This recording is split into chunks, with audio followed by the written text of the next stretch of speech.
Okay, so I just want to do this short video to talk about getting comfortable with being uncomfortable. This is like the number one advice I can give that I've learned over the last few years.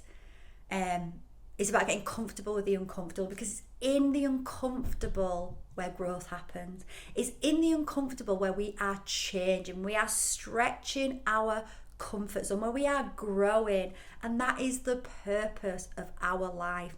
In order for us to really step into our full potential, to step onto those higher timelines which are there for us, are waiting for us to tune into, just like a radio station. You can tune into a radio station, you can hear a song, but there's other songs playing, and it's where you're going to put your focus, where you're going to put your attention, what you're going to tune into.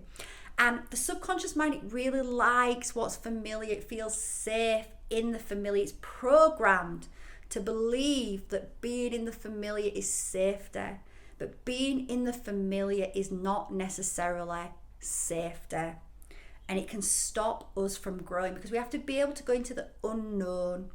We have to be able to go into that unknown place that can feel unfamiliar. So when it feels unfamiliar, it can feel uncomfortable to the subconscious mind. You have to be able to go there to grow, to expand. Imagine being a child.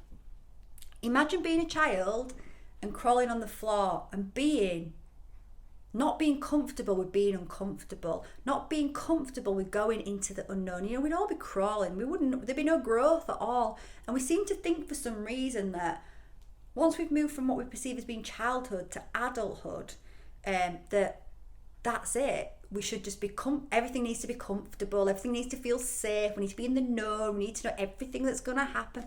That is BS, and that keeps us stuck. We need to get comfortable with the uncomfortable. We need to embrace the uncomfortable. We need to know that being in the uncomfortable is being in growth. And the more that we step into being uncomfortable by using courage, and I've got a video on courage that you can watch, but the more we step into the uncomfortable by being in courage, the more that stretches, the more we grow, and the more familiar and comfortable that becomes. And also, being uncomfortable, often not being able to be uncomfortable, feeling like being uncomfortable is bad. Feeling like being uncomfortable, we're programmed to believe we should avoid being uncomfortable. If something's uncomfortable, oh, it's bad, let's avoid it. We should run away, deny the uncomfortable. That keeps us locked in addictions, in bad habits like being a workaholic, like drinking, like smoking. We do these things because when we're not doing them, we feel uncomfortable.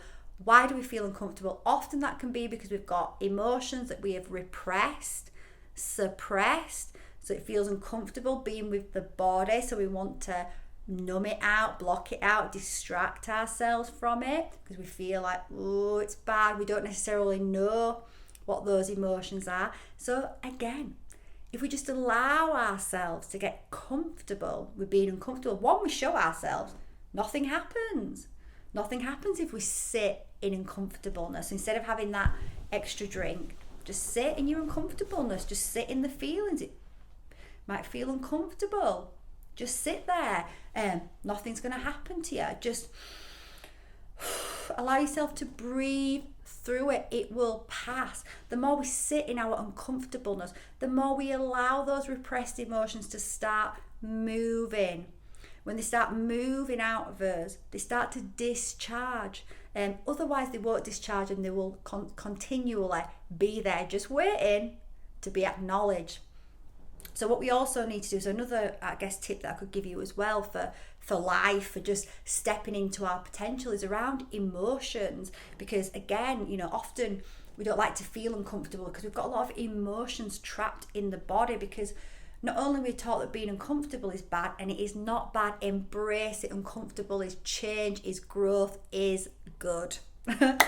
So not only have we been programmed to believe that, we've also been programmed to believe that emotions are bad. Some emotions, anger, rage, jealousy, frustration, we've been programmed to believe those emotions are bad. They're not bad. Yes, we should not project them onto another. That's not a good thing to do. That's not healthy to project our rage onto someone else, to project our jealousy onto someone else. But to feel those things, that's not bad. That is what is. That is natural. We are not our emotions. We are the spirit. We are the soul. Just like we are not the mind or the thoughts. We are consciousness. But we experience emotions like we experience thoughts. We don't have to jump onto them. We don't have to cling to them and hold onto them. And that's what we do with emotions that we're programmed to believe are bad. We hold onto them. We're taught from a very young age to hold on to emotions that are perceived as bad. We get into trouble if we're angry, if we're frustrated, told stop crying. If you look at a toddler that has a tantrum, a toddler can have a tantrum. If you just allow that tantrum to, 2 minutes later, the toddler's laughing and smiling because it's discharged the emotions. The problem starts when we start to learn that's not acceptable.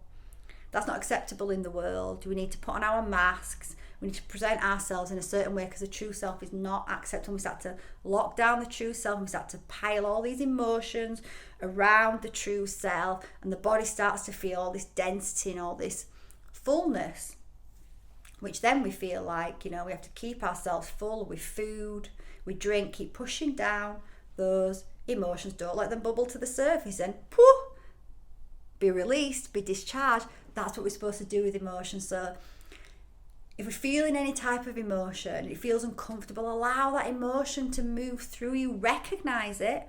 Recognize I'm feeling anger. Recognize I'm feeling jealousy. Recognize I'm feeling frustration. Recognize the emotion. Let it rise up. Let it rise up. Let it rise up. Let it out. Do not judge it. As soon as you start to judge it as being bad, as being wrong, it gets suppressed. And you're in denial, you're rejecting yourself, and you're blocking yourself. So those are the two things that will improve your life. Get comfortable with being uncomfortable. Know it's fine. Know it's a signal of growth. You're changing. You can get through it. You just breathe through it. It's going to be fine. Nothing's going to happen to you. Get comfortable with being uncomfortable. 2, start to allow your emotions to be processed. Stop judging your emotions as bad. Stop judging them. Stop denying them.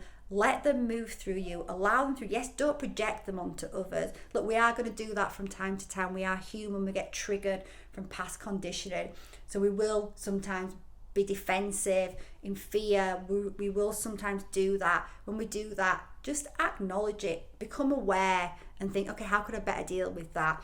And work through those emotions. Allow those emotions out. Don't judge them. And your life is going to improve. You're going to learn how to master emotions, how to just let them move through you and discharge it. Emotions are waves of energy. They're supposed to move through. They're not who you are. It just is what is.